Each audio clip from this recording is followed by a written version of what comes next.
যে কি দুটো শুয়ে আছে আমি খেয়াল করিনি। হ্যাঁ বলছি ওখানে দেখ কি দুটো শুয়ে আছে। হ্যাঁ এই দেখো ওই মমিটা দেখেছো, ওই দেখ কোথায় রে, এই যে এপারে কি হবে তাতে? ইমিউনিটি মাপা হয়। আমি এখান থেকে পালিয়ে যাবো। এখানে ঘড়িটা থেকে বলা হচ্ছে এখানে ইমিউনিটি মাপা হবে, মানে কি জলীয় বাষ্প, মানে ঘামফাম হয়ে যাচ্ছে কিনা। জলীয় বাষ্প, ইমিউনিটি না, ইমিউনিটি মাপা হলে আমি এখান থেকে লাফ মেরে পালিয়ে যাবো, পুরো তুত্তুর করে পালাবো। বাবা ভয় পেয়ে গেছি। ওই কাকু ওখানে বসে আছেন, কোথায় গেল? ওই যে বসে আছেন কাকু, কোথায় রে? ওই যে বসে আছেন কাকু। বলছে যে আলাম এইটা ভেতরে মিটারটা কেন রাখা? বলছে কি বল, বলছে ওর ইমিউনিটি মাপার জন্য। ইমিউনিটি মাপার জন্য মানে ও তো মরেই গেছে, ওর কি ইমিউনিটি? আমি ভয়ে বেরিয়ে এসেছি। ইমিউনিটি মাপা হবে নাকি? ঘড়িটা রেখেছে রাত্রি 12টার সময়, এরা উঠে আবার খেতে খেতে তুই চুপ করতা।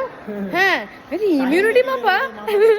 আমি বলছি বাবা দরকার নেই, ও তো মোল্লা সহজে না। আসলে জলীয় বাষ্প মানে ঘাম, মানে ওই যে ওই সোয়েটের ব্যাপারটা হয়েছে কিনা। হে ভগবান এ কি রে, আমি সোজা এখান থেকে লাফ দিয়ে পড়ে যেতাম। ওই গেট, এরকম গেট তো এটার, এই গেটটা দিয়ে বেরিয়ে সোজা হুড় করে লাফ মেরে এখানে আমি মরে যেতাম। এখানে আমার সমাধি হয়ে যেত এখানে মমির পাশে। আমাকে রাখতো না, আমি কে রে আমাকে মইমানি রাখবে? মমি লাফি দেখতে সমাধি হয়, এটা হচ্ছে ওই সিনেমাটার মতো হতো। আরে এটাও তো একটা ইতিহাস। আরে কি নাম, আরে খাট্টা মিঠার মতো হতো। ও মরে গেছে, ওকে লাশ বাইরে ফেলো, ফুটপাতে ফেলে দিয়ে আসো ওরকম। অসুস্থ হয়ে গেছিল রাস্তায় যাবে। বলছি ইমিউনিটি মাপা হচ্ছে নাকি?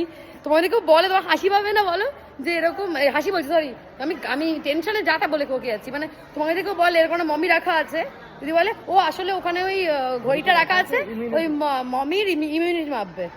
মমির ইমিউনিটি মাপবে? কে রে?